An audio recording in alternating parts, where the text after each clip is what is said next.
그 요한복음 12장에 보면은 마리아가 값비싼 향유를 부어서 예수님을 섬기는 그런 내용이 나오는데요. 그 요한복음 12장 3절입니다. 마리아는 지극히 비싼 향유 곧 순전한 나드 한 근을 가져다가 예수의 발에 붓고 자기 머리털로 그의 발을 닦으니 향유 냄새가 집에 가득하더라. 그랬더니 그것을 지켜보고 있던 가룟 유다가 이 마리아를 비난합니다. 5절입니다.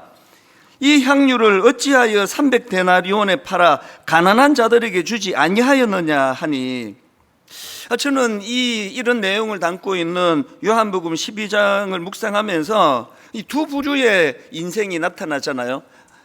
과도하게 헌신하는 마리아와 같은 인생이 나타나고 그걸 또 비난하는 가룟 유다와 같은 인생이 나타나는데요. 이걸 가만히 보면서 예수 믿는 또 신앙생활하는 저와 여러분들도 아마 이 자리도 그 두 부류로 나눌 수 있겠다, 그런 생각을 해봅니다. 한 부류는 마리아와 같은 부류의 사람이에요. 그리고 또 다른 한 부류는 가룟 유다와 같은 부류의 사람들입니다. 그러면 이 마리아와 같은 부류의 사람들은 어떤 사람들입니까? 마리아의 특징이 뭐죠? 지금 마리아는 예수님과의 관계를 사랑의 관계, 은혜의 관계로 유지하는 특징이 있는 게 마리아고요. 여기에 반해서 가룟 유다는 예수님과의 관계를 거래 관계로 생각하는 특징이 있습니다. 이걸 제가 조금 더 자세히 설명을 드려보겠습니다.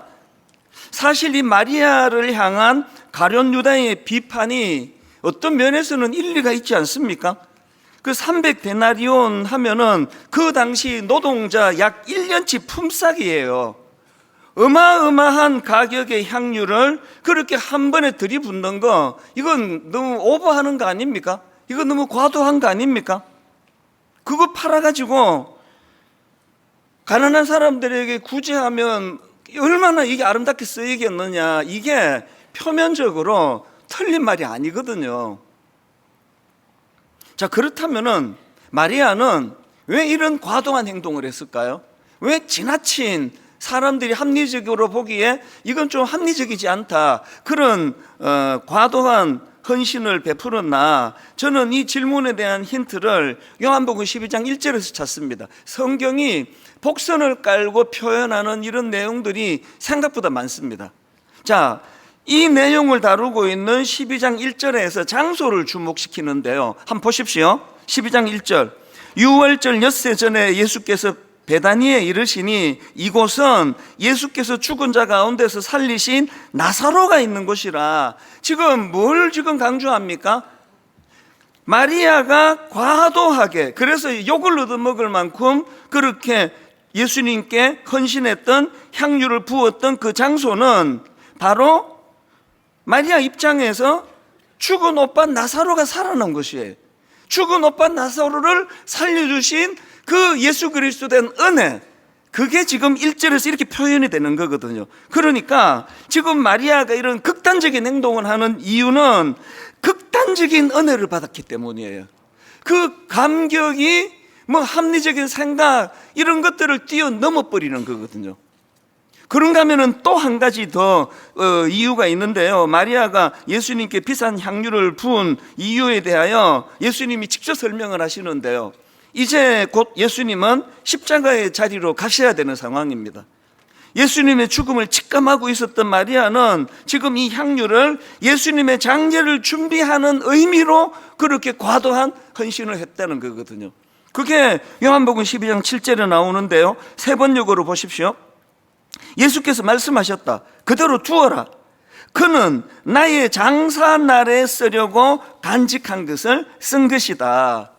예수님께서 그 행위의 과함을 보지 않으시고 그 동기를 보시니까, 그 마음을 보시니까, 야, 네가 좀 과했다, 그렇게 말씀하지 않으세요. 내버려 두라는 거거든요. 여러분, 우리가 어떨 때 마음에 뜨거운 감격이 올라올 때 그게 꼭 주님을 향해서 아니더라도요, 어떤 분에게 과도한 은혜를 받으면 과도한 헌신이 나오게 돼 있거든요.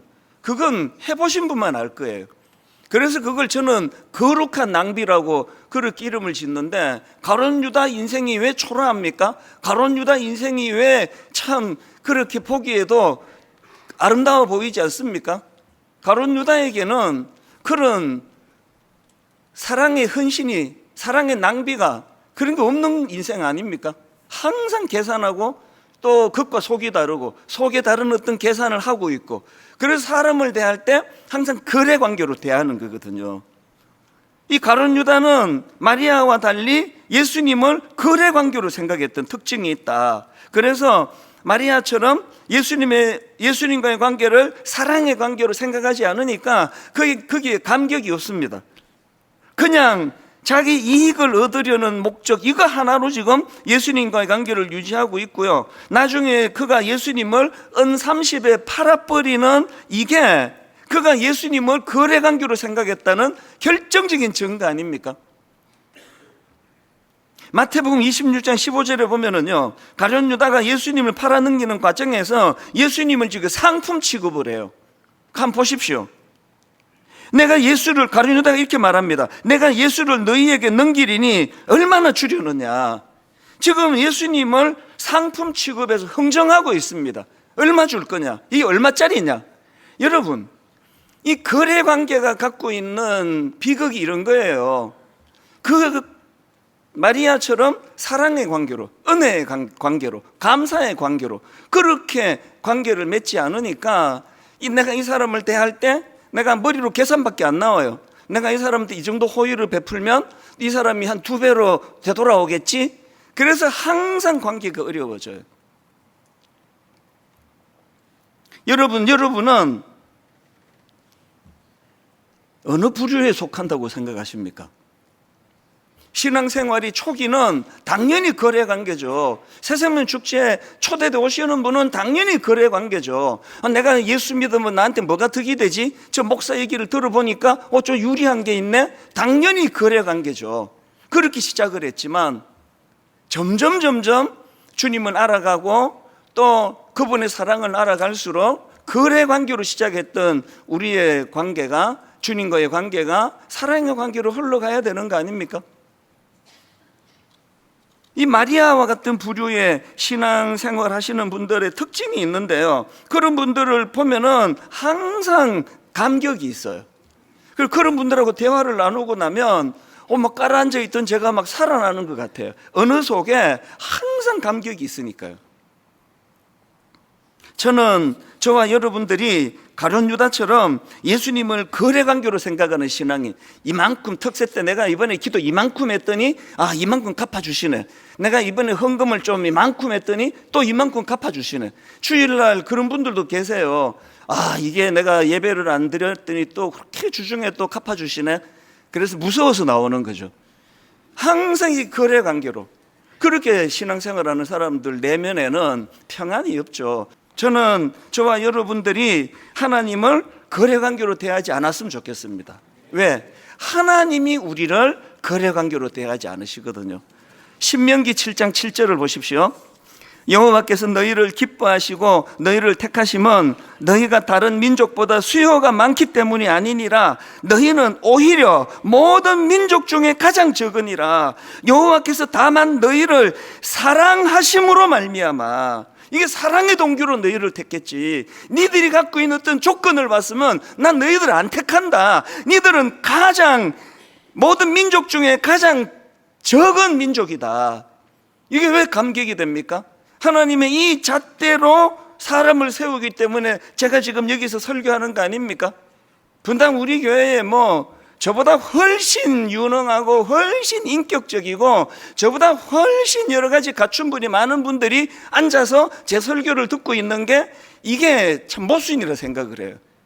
어떤 성도들을 만나보면 그분의 인품에 제가 반하고요, 어떤 성도들을 만나보면 그분의 지식에 반하고요, 어떨 때는요 설교할 때 저기 앉아있던 분이 그 다음날 신문에 칼럼을 쓰시네. 그러면 이제 그 다음 주에 설교할 때 그분만 신경 써요. 저 칼럼니스트, 논리정연한 칼럼니스트가 내 설교를 얼마나 만족하실까? 자신이 없는 거죠. 왜 저를 목사로 세우셨다고요? 효율로? 거래관계로? 요놈 세우면 벌이가 짭짤하겠다. 그래서 저를 세운 게 아니에요. 왜 세우셨냐고요? 다만 너희를 사랑하심으로 말미암아. 저는 성경에서 참 씁쓸한 대목이 뭐 좀 있는데요. 가장 씁쓸한 게 요한복음 13장 1절과 2절입니다. 연속으로 읽으면 이게 대비가 될 겁니다. 유월절 전에 예수께서 자기가 세상을 떠나 아버지께로 돌아가실 때가 이런 줄 아시고 세상에 있는 자기 사람들을 사랑하시되 끝까지 사랑하시니라. 그런데 2절입니다. 마귀가 벌써 시몬의 아들 가룟 유다의 마음에 예수를 팔려는 생각을 넣었더라. 이 대비가 너무 선명하지 않습니까? 주님은 지금 사랑의 관계로 우리를 품어주시는데 가룟 유다는 그 순간에 거래 관계로 주님을 대하는 거예요. 비슷한 일이 삼손에게도 일어났는데요. 삼손이 참 부실한 인간이고 이런 인간은 반면교사, 안 담는 게 좋아. 그러면서 고개를 돌릴 그런 초라한 인생이지만 세상에서 가장 불쌍한 인생이 또 저는 삼손이라 생각해요. 삼손이 어느 대목에서 이렇게 제가 불쌍한가 하면요, 사사기 16장 4절을 보십시오. 이후에 삼손이 소래 골짜기에 들릴라라 이름하는 여인을 사랑하며, 들릴라라 이름하는 여인을 사랑하며. 그런데 5절을 보세요. 이 들릴라의 태도를. 블레셋 사람의 방백들이 그 여인에게로 올라가서 그에게 이르되 삼손을 깨워서 무엇으로 말미암아 그 큰 힘이 생기는지, 그리고 우리가 어떻게 하면 능히 그를 결박하여 굴복하게 할 수 있는지를 알아보라. 그리하면 우리가 각각 은 1,100개씩을 너에게 주리라 하니. 여기에 넘어간 게 들릴라 아닙니까? 지금 저 남자는 뭐 어리숙해, 뭐 좀 모자란 게 있어도 진짜 자기를 사랑하거든요. 진짜 자기를 사랑해가지고요, 삼손이 이 들릴라가 지금 자기를 잡을 의도를 갖고 있다는 걸 3번이나 알게 됐잖아요. 못 내치는 거예요. 이게 사랑이에요. 그래서 어리석은 거죠. 못 내치는 거죠. 이게 세상의 사랑 아닙니까? 여러분, 우리가 주님께서 우리를 향하여 내가 너희들을 사랑하시되 끝까지 사랑한다, 그렇게 말하면 우리 어떻게 반응해야 됩니까? 주님 부족하지만 저도 주님을 사랑하되 끝까지 사랑하겠습니다, 이렇게 반응해야 되는 거 아닙니까? 지난 여름에 저는 이 문제에 대해서 깊이 고심을 했습니다. 그래서 이제 하나님이 아가서를 읽게 하시더라고요. 그래서 아가서를 이제 묵상하니까 너무 좋은 거예요. 그래서 이번 특세는 아가서다, 그렇게 제가 마음으로 확정을 했죠. 부부의 사랑 이야기예요. 앞부분은 이 부부가 만나서 시작됐던 회상이 나오고, 그리고 결혼이 나오고, 결혼 이후에 갈등이 나오고, 그리고는 쭉 사랑의 의미를 되새겨가는 이것들을 가지고 이걸 영적으로만 해석하면 안 됩니다. 부부간에 우리가 어떻게 하다 이렇게 사랑이 식어버렸지? 이번 특별새벽 부흥의 기간에 이런 은혜가 회복되기를 원합니다. 그래서 우리 모두가 다 헤벨, 훅 불면은 끝나버리는 인생 같지만 허무하게 생각하지 말고 우리는 이 소중한 순간순간을 소중히 여기면서, 그리고 성경은 그 대안으로 아가서를 주신다, 이런 흐름을 따라 이번에 하나님이 은혜를 주시기 원하는데요. 그런데 문제가 뭐냐 하면은 아가서가 이게 읽기가 쉬운 성경이 아니잖아요. 그래서 아가서를 설교를 하는 것이 좀 주저가 돼요. 왜 그러냐니까, 우선 아가서는요, 장르가 시예요. 그래서 영어 제목으로 아가서를 Song of Songs라 그러잖아요. 노래 중에 노래. 그러니까 이 아가서는 노랫말이에요. 시예요. 그러니까 시는 논리보다는 느낌, 감정, 이거를 중요하게 여기다 보니까 이 아가서도 로마서처럼 이 논리적인 구조로 쓰여졌다, 이렇게 읽으시면 안 됩니다. 그 시의 특성상 사랑하는 연인 간에 서로를 향해 부르는 노래들이 이어지면서 비슷한 내용이 반복되거나 또 생략되고 막 그래요. 여기 갔다가 갑자기 저기 갔다가. 그리고 결정적인 것은요, 화자가 누군지를 알 수가 없습니다. 이게 읽다가 이게 지금 여인이 고백을 하나 했는데 좀 있으면 또 남자가 고백을 하고, 그리고 또 이따가 4절 읽을 때 제가 설명드리겠지만 앞부분은 지금 여자가 고백했는데 뒷부분에는 그 친구들이 코러스를 넣어요. 그래서 이거를 우리 성경으로 읽으면 이게 도대체 뭔 소리인지를 몰라요. 그래서 저는 가끔씩 어떤 성도님들이 자기가 아가서 읽고 너무 은혜를 받았다 그럴 때마다 경이로워요. 이게 어떻게 된 일이지? 이 화자도 막 너무 헷갈리고요. 그리고 또 아가서에는 이 비유적인 표현이 많잖아요. 두 남녀의 사랑 이야기 형식으로 진행이 되지만 그냥 단순한 인간적인 사랑을 묘사하는 게 아니라 거기에 하나님과 이스라엘 백성, 그리고 우리로 치면 그리스도와 교회, 그리스도와 우리 같은 성도와의 관계, 이런 것들을 이제 묘사를 하다가 보니까 아가서에 나오는 솔로몬 왕은 그리스도를 상징할 그런 설명이 많고, 그리고 또 술람미 여인은 또 교회나 성도를 상징하는 것으로 해석할 수가 있고, 그러다 보니까 이 아가서에 나오는 술람미 여인의 간절한 그리움과 사랑은 구원받은 성도들이 그리스도에게 향하는 애틋한 사랑과 갈망, 이걸 비유적으로 설명한 거니까 이걸 잘 이제 파악해서 읽어야 된다는 거죠. 그래서 어렵다는 거죠. 그리고 또 한 가지, 아가서가 읽기 어려운 것은요, 이 남녀 간의 사랑에 대한 직설적인 표현이 많아요. 그러다가 보니까 민망한 표현이 많습니다.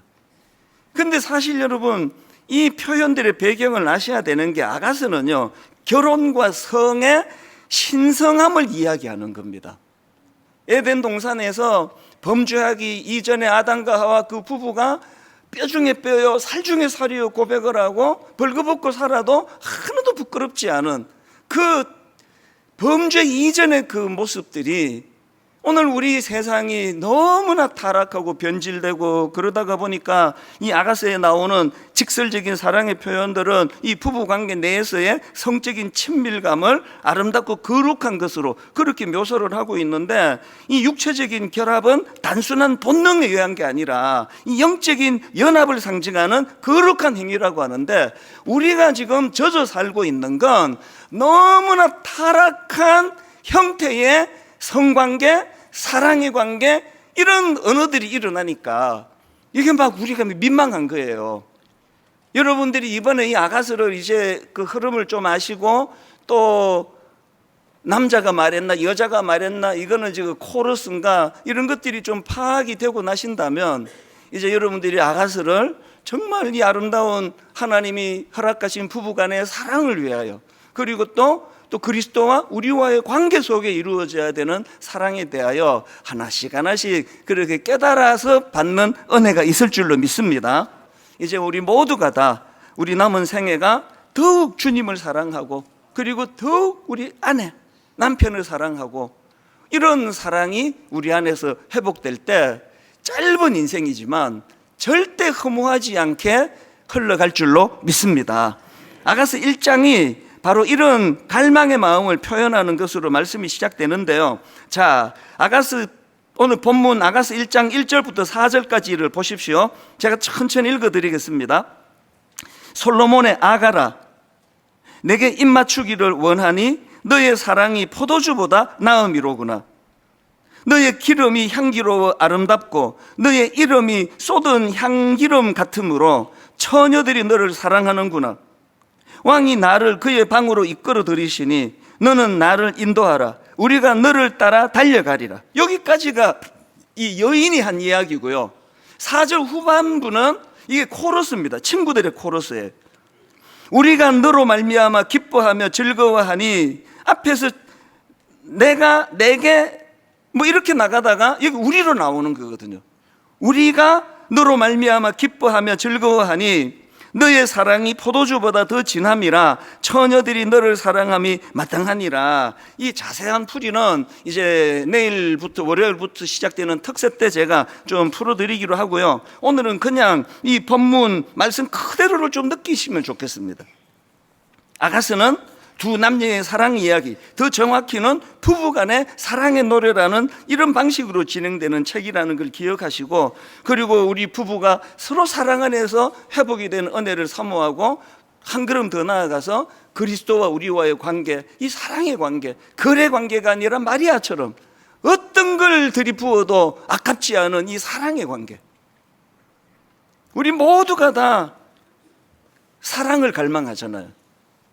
누군가에게 사랑을 받고 싶고, 누군가를 사랑하고 싶고, 이것이 지금 변질되고 오염되어 있는 이런 시대에 사랑을 회복하는 은혜를 새벽마다 주시기를 원합니다.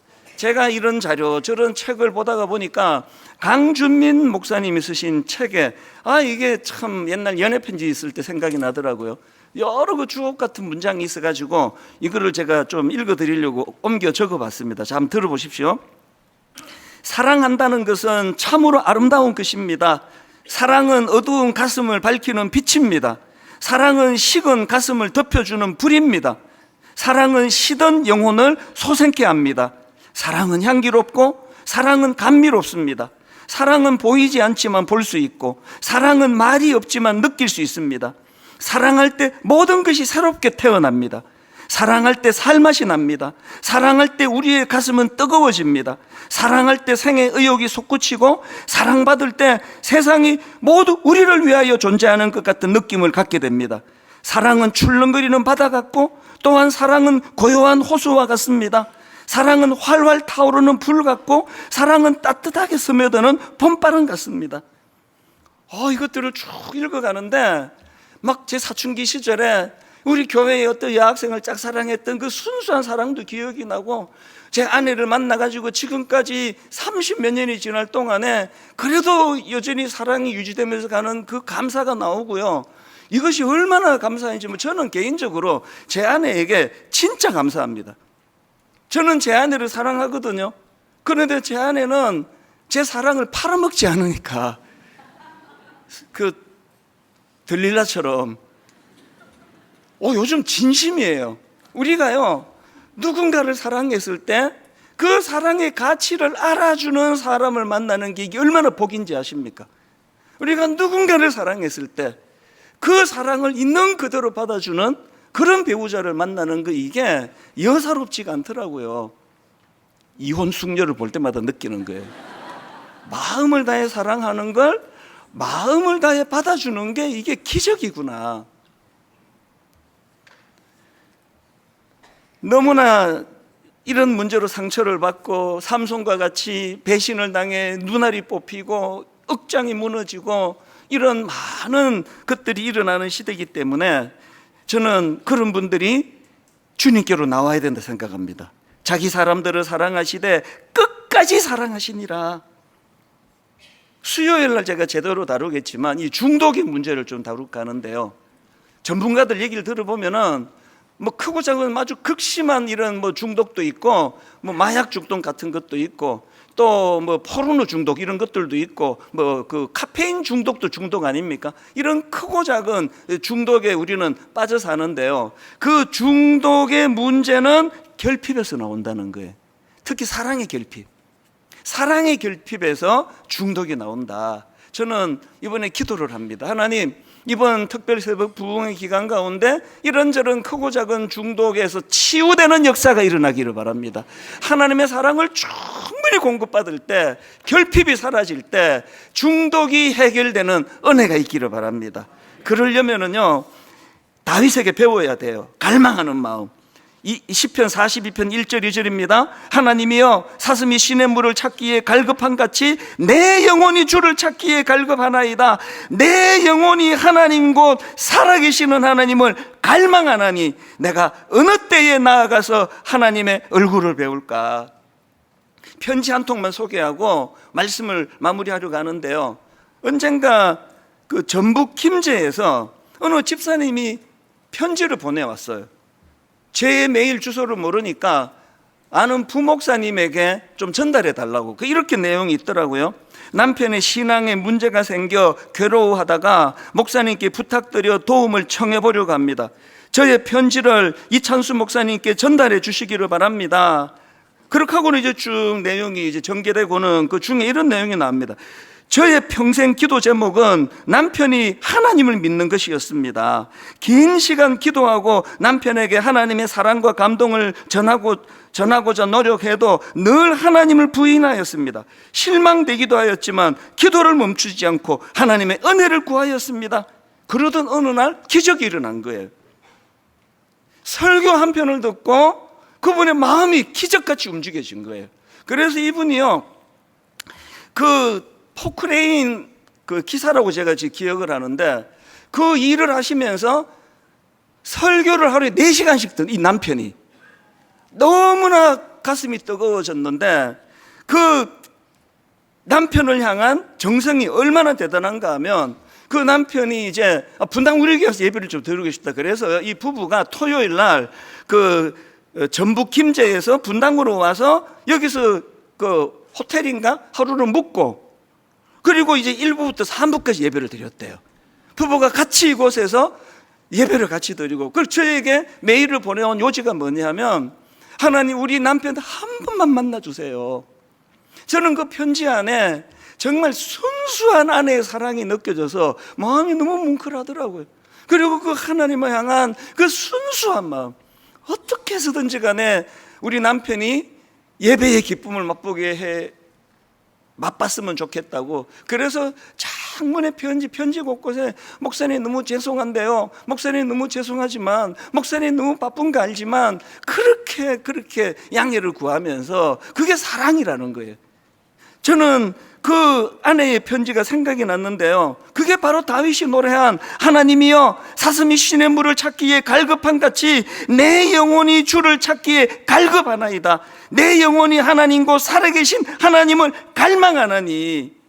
아까 일부 예배 문득 이 여집사님 생각이 나가지고 예배 끝나고 기도가 나오더라고요. 하나님, 그 남편 이 은혜가 있기를 원합니다. 6월절 전에 예수께서 자기가 세상을 떠나 아버지께로 돌아가실 때가 이런 줄 아시고 세상에 있는 자기 사람들을 사랑하시되 끝까지 사랑하시느니라. 결론을 요한일서 4장 8절을 읽어드리고 마치려고 합니다. 사랑하는 자들아, 우리가 서로 사랑하자. 사랑은 하나님께 속한 것이니 사랑하는 자마다 하나님으로부터 나서 하나님을 알고 사랑하지 아니하는 자는 하나님을 알지 못하느니 이는 하나님은 사랑이시라. 선행하신 하나님의 사랑, 이 사랑을 경험하셔야 됩니다. 가정의 회복도, 자녀와의 불화도, 이런저런 관계의 어려움도 사랑의 원천 되시는, 사랑은 하나님께 속한 것이니